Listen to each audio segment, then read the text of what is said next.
Hello दोस्तों, आज आपको ले चलते हैं हिमाचल के एक रहस्यमय गांव मलाना में।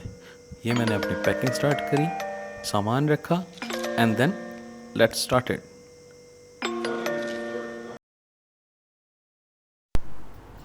सबसे पहले हमारे रास्ते में राजपुरा शहर आया और ये सुंदर सूरज डूबते हुए का नज़ारा आप सभी देखें।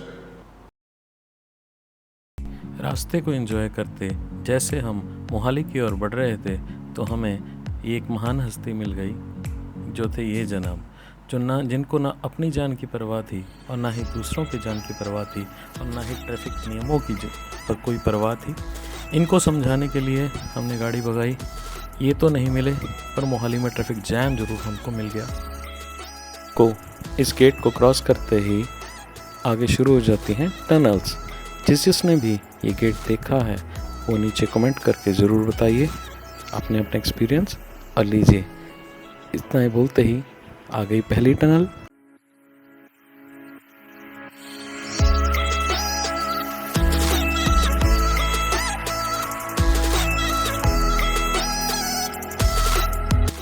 और दोस्तों, ये दूसरी टनल आ गई।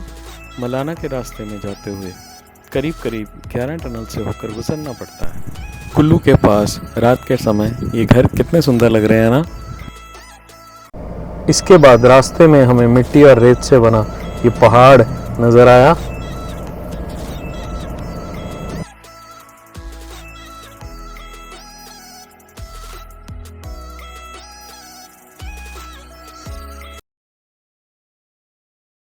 रास्ते में हिमाचल का एक जरी शहर पड़ता है जिसमें एक रास्ता मनाली की ओर मुड़ जाता है और दूसरा रास्ता मलाना की ओर। मनाली के रास्ते में जाते हुए बहुत सा ट्रैफिक जैम मिलता है क्योंकि सभी लोग इन्हीं शहरों में जाते हैं। और मलाना की ओर आप लोग देख ही रहे हैं कितना रश हमें मिल रहा है, कितनी ट्रैफिक हमें मिल रही है।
इस सुंदर से रास्ते पर गाड़ी रोककर फ़ोटो क्लिक करना मना है क्योंकि कब ऊपर से पत्थर गिर जाए कुछ नहीं पता लगता, इसीलिए लगातार चलते रहना पड़ता है। यहाँ गाड़ी हम ज़्यादा देर तक रोक नहीं सकते।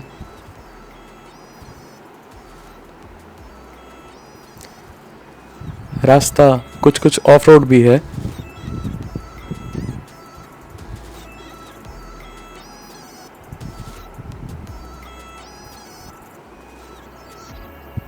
और ये कहीं कहीं संकरा भी है।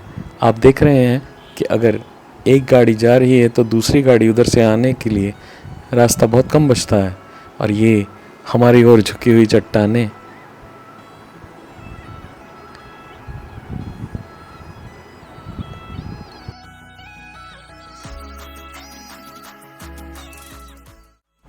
और लीजिए, आ गया रहस्यमयी गांव मलाना।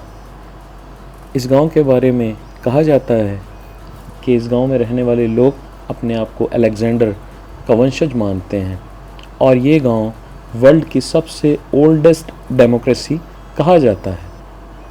यहाँ पे प्राचीन समय में जमलू ऋषि रहते थे और उन्हीं के द्वारा बनाए गए कानून यहाँ आज तक चलते हैं। और ये जमलो ऋषि का मंदिर, वो यहाँ आज भी देवता के रूप में पूजे जाते हैं। उनके द्वारा बनाए गए कानून ये लोग आज तक मानते आए हैं और यहाँ बाहर का कोई भी आदमी कुछ भी छू नहीं सकता। इस गांव की ऊंचाई समुद्र तल से 8,701 फीट है। मलाना के लोगों ने अपने आप को आज तक सारे संसार से अलग थलग रखा हुआ है, अपने रीति रिवाजों को अलग थलग रखा हुआ है।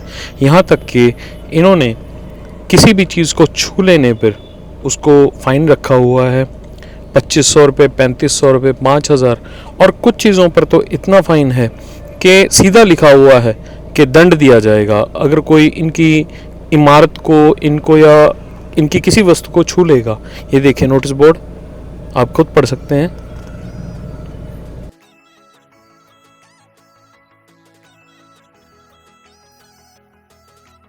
हमारे जैसे बाहर से आए हुए लोग यहाँ पर गांव के साथ ही एक बहुत सुंदर वैली, वाइचिन वैली, जो कि आप देख रहे हैं, इसमें रहते हैं। वाइचिन वैली से पहले ये डैम, ये हमने गाड़ी पार्क करी और ये इस वैली का सुंदर नज़ारा। उस वैली की ओर जाते हुए ये बहुत ही संकरा रास्ता आता है, आप देख लीजिए फ्रेंड्स। इस संकरे रास्ते को पार करते ही बहुत खूबसूरत, बहुत सुंदर नज़ारा आप सबके सामने देखिए, जिसको स्वर्ग भी कहा जाता है। और ये हमें एक अजीब सा पत्थर मिला। अगर किसी को इस पत्थर के बारे में पता है तो कमेंट करके ज़रूर बताइएगा। ये पत्थर अजीब सा चमकता है।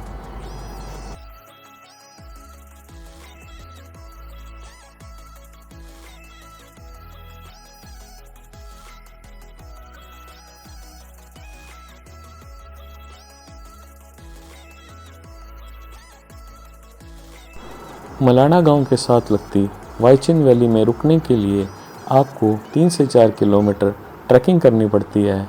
और ये रास्ता इतना सुंदर है, आप खुद देख लीजिए।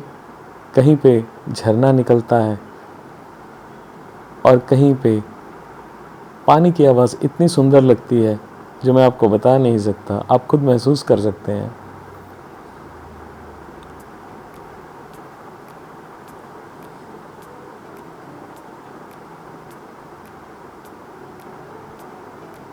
ये नदी वाइचिन वैली में साथ साथ चलती रहती है और इसका पानी देखिए दोस्तों, ऐसे लगता है जैसे ये दूध की नदी हो। पानी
दोस्तों, मुझे ये छोटी छोटी गुफाएं भी दिखी पहाड़ों में, जैसे कि भेड़ बकरियों ने या अलग जानवरों ने अपने बैठने के लिए बनाए हैं।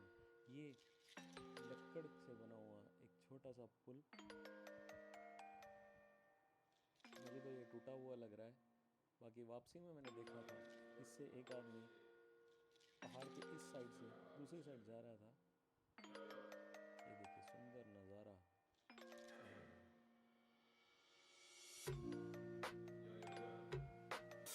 अगर चलते चलते थोड़ा थक जाए तो कैफ़े भी है, बैठ के यहाँ पे कुछ खा पी भी सकते हैं।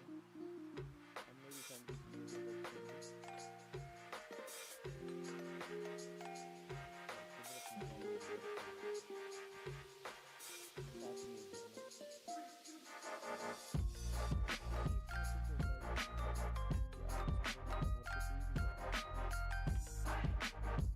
वो पता नहीं कितनी जड़ी बूटियों से लदा है। ये पानी होता है, मोस्टली जो लोग यहाँ वाइचिंग वगैरह में रहते हैं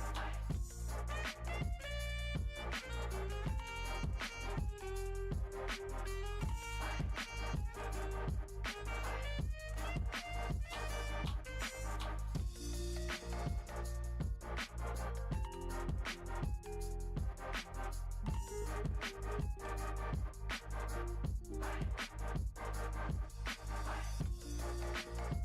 पानी यूज़ करते हैं। ये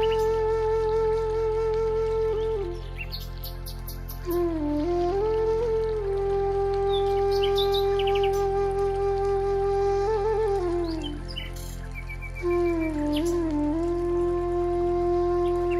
शुद्ध है।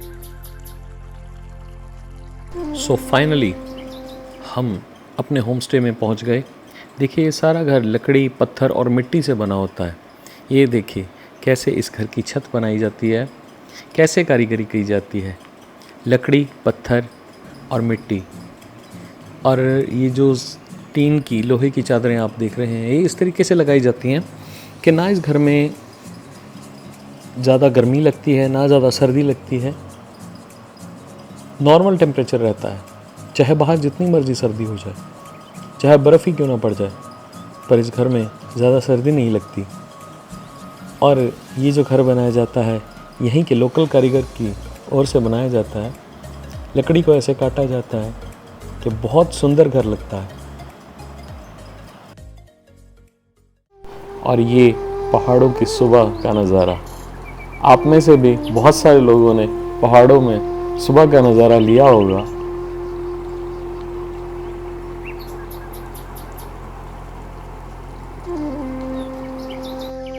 ये मेरे पीछे वाइचिन वैली में बने हुए घर, जिन लोगों को एडवेंचर पसंद है वो लोग यहाँ के घूमते हैं और मस्ती लेते हैं और इन सारे नज़ारों को देखते हैं और आनंद लेते हैं। मलाना गांव और वाइचिन वैली में कुछ समय रहने के बाद हम वापस अपने घर की ओर चल पड़े।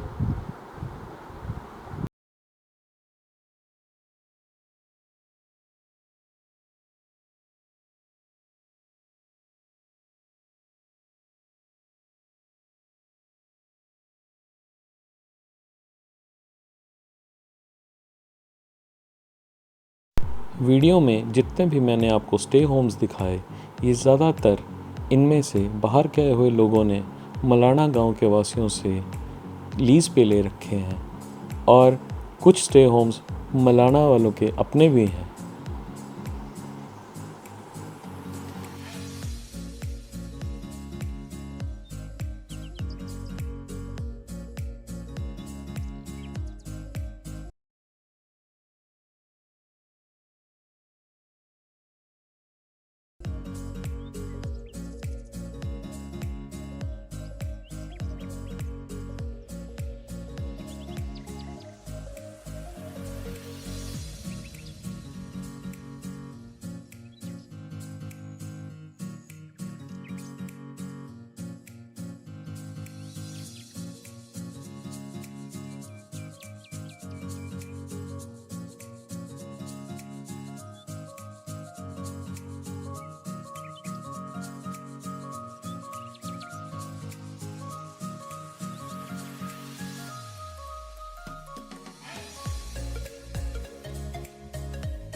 वापसी में जहां हमने अपनी गाड़ी पार्क कर रखी थी वहां से अपनी गाड़ी उठाई और निकल पड़े अपने घर की ओर।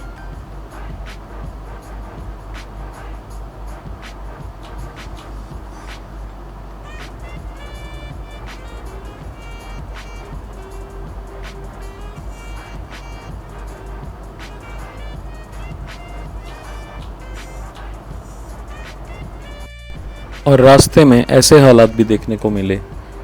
वीडियो में कमेंट करके आप बताइएगा कि इसमें गलती किसकी है।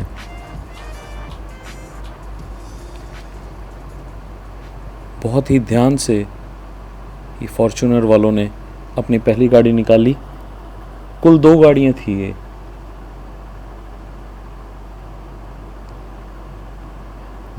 बहुत ध्यान से, बहुत आराम से। ट्रक वाले के पास भी कम ही जगह थी, वो भी बेचारा आराम से ही निकालने लगा हुआ था। ये पहली गाड़ी निकली। अब दूसरी गाड़ी का नंबर है।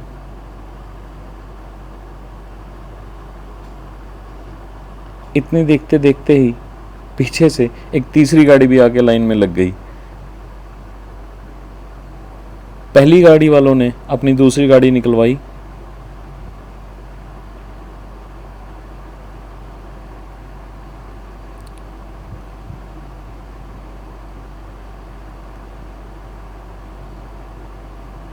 अब ये निकल गई।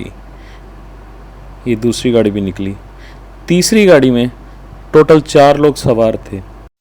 उन 4 लोगों में से कोई भी उतर कर अपनी गाड़ी निकलवाने के लिए नहीं आ रहा था।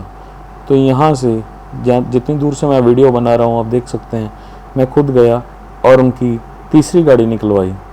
जो पहले 2 गाड़ियाँ निकल चुकी थी वो लोग जा चुके थे, ये तीसरी गाड़ी अलग थी।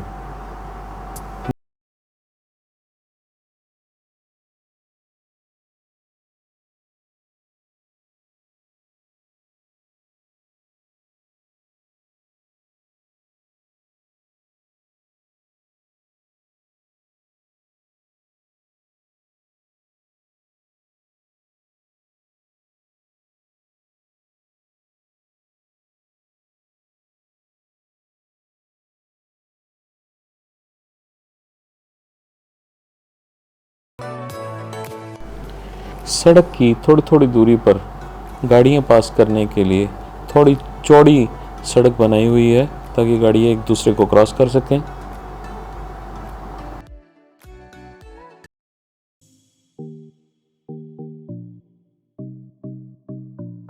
वापसी के रास्ते में जो पहली टनल आई उसमें टनल के अंदर फर्स्ट टाइम मुझे जाम देखने को मिला। ये जाम तकरीबन इतना लंबा था कि टनल के अंदर अंदर ही हमें 1-1.5 घंटा लग गया। वो इसलिए कि जैसे मैंने आपको पहले बताया था ये रास्ता मनाली से होकर जाता है। तो सारे जितने भी लोग थे मनाली वाले ये दिखे, वो सब इस रास्ते